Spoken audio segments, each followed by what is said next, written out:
Today we're going to be talking about learning from my mistakes. This is the series that I told you guys about in my 1000K video. If you haven't watched that video, please do. But we're going to be doing two series, and the first one is going to be learn from my mistakes. So I wanted to do this series because I have been in medical billing for a while now, and there are some things that I would have changed earlier on if I thought about it, knew about it, and I thought it would be beneficial to you, for those of you who are new or have been in medical billing for years. So this series is going to be short videos. I don't want them to be too long because I want them to be actionable. We tend to collect all of this information and knowledge and never really use it. However, the purpose of these videos, like I said, is for them to be actionable for you. So let's jump right into it.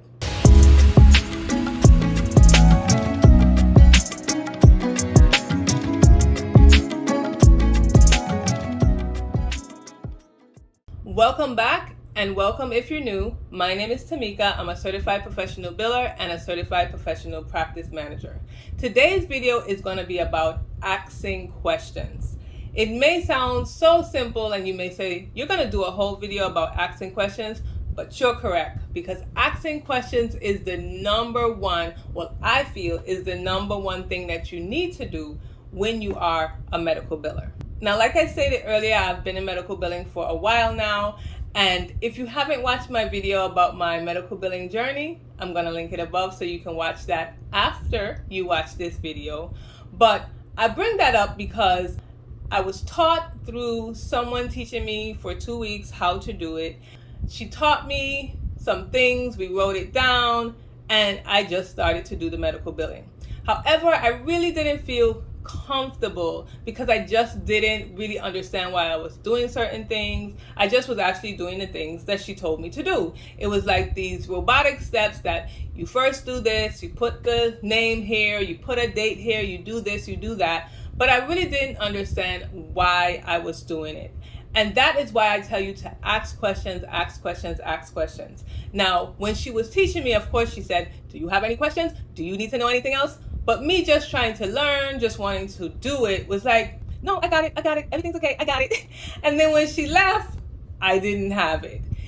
So I want you guys to always remember that is the main theme of this video, is to ask questions. And don't forget to like the video, subscribe to the channel, and comment below, because I would like to hear you guys' story about being in medical billing, and if you guys asked any questions, how do you feel about asking questions to other people? I want to hear it all down below, so please make sure you comment below. Now, what we're going to talk about today is how asking questions will benefit you, and I'm going to tell you 4 ways that it will benefit you.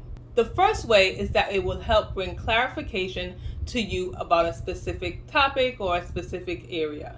So for example, if you were billing out E&M codes, which E&M codes are codes that are usually billed out, and most specialties use them. Not all the specialties, but most specialties.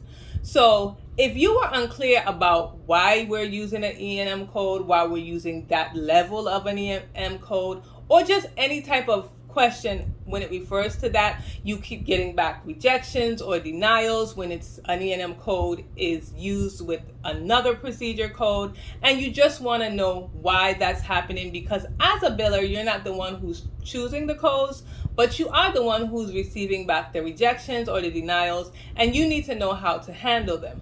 So you may not need to completely know about the code itself and which one is the correct one to use, but you need to understand about it. So what I would do as a biller is ask questions. I would speak to the coder, whether the coder is an actual coder or the coder might be the physician or the healthcare provider.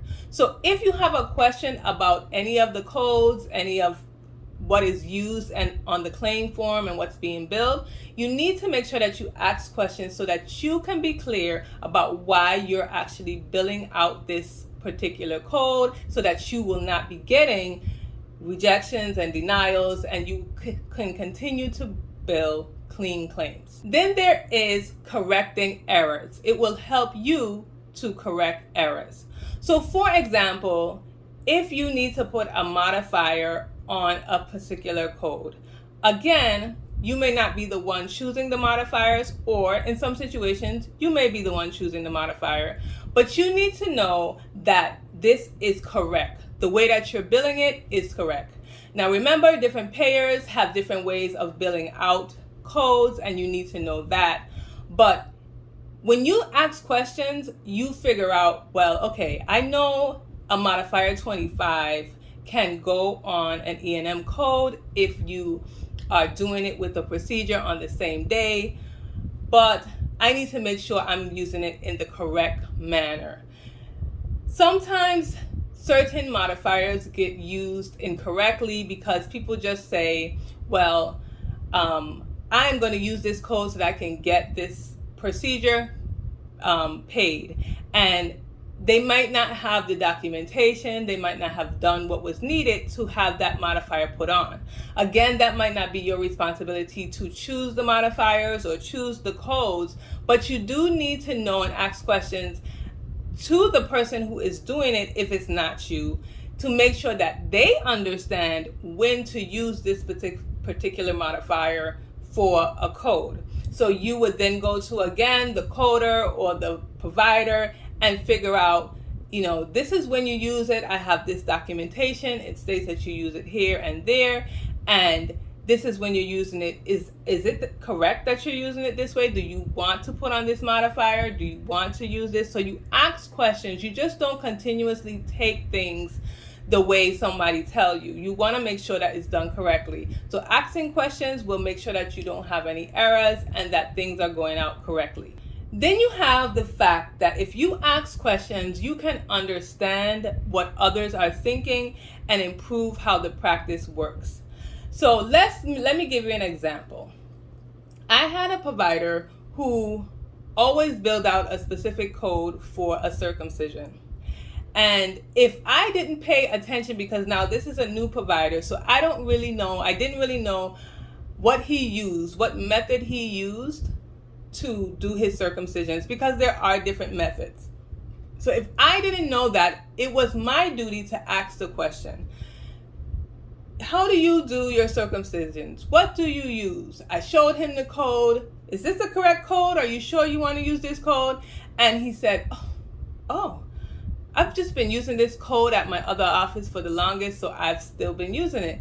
But I don't use a clamp. I use a ring block. So you need to find out what the intention of the provider is, and it can help improve the practice, because depending on which code you use can also depend on how much money you receive. And that can improve the practice. That can help the practice get more money in. So after changing the code that he put down, because mind you, he's the person choosing the codes, but because I asked the question about that, just to be clear, just to make sure that he wanted to use this code, I found out that he needed to use another code. He found out that he needed to use another code. And now the practice can receive more revenue for something that he was doing, but he was using the wrong code for. Again, I didn't choose the code. I just asked the question. So asking questions can really help you figure out the intention of the provider and help improve the practice in some cases. And then asking questions can always improve your knowledge. And we all know here on Medical Billing Mavens channel, we love to learn. So when you ask questions and you get information from other people, whether it's the front desk, the clinicians, the coder, the provider, you can do your own research. If I came to that provider and he said, okay, I use this code because such and such and such, I can then do my own research. I can say, well, okay, you said that you use a ring block and you use this code, but a ring block and a clamp is not the same thing. And although I'm not a coder, so I might not even know, well, a ring block and a clamp is not the same thing. But because I did my research, I started to find out the definition of what a ring block is, find out what a clamp is, look further into those two things. I found out that they're not the same thing and they shouldn't be billed using the same code. And then I would go back to him and say, well, this is what I found in my research. I found that this ring block has its own code and this clamp has its own code, and you should be using this one because blah blah blah, you know? So you also learn in turn with the other person learning. Now you should always know why you're doing something. You don't ever want to say, well, I'm sending out this bill this certain way because this person told me, because that person told me. If this or that person is not the actual insurance carrier's policy or the guidelines to the code books, then you don't need to say, well, you know, the biller before this was billing out this E&M a certain way, so I am billing out that E&M the certain way. That is not the way to handle it. You need to be able to explain and give a reason behind why you're billing it out. Now, mind you, you don't know everything. You can't possibly know everything. So there may be some things that you're actually not doing correct. And if that's the case and someone brings it to your attention, then you try to correct that. But you want to make sure you can back up the reason why you do everything. Because at the end of the day, you are responsible for any of the claims that come out, why it's being rejected, why it's being denied, why it's not being paid. A provider is going to come to you as the biller to ask you why this was not being paid. They're not going to go to the coder per se unless you say, well, I spoke to the coder, I showed them this documentation, you know, they said this and this and that, and I can't change codes. Like, you always have to ask about something. But remember, you guys are a team. So you want to work together with the coders, with the clinicians, with the healthcare providers. You all want to work together so that you can get your providers paid. And if you have any more questions in reference to medical billing, just what it is, you know, about courses, about jobs, all of those good things, you can always schedule a one-on-one with me.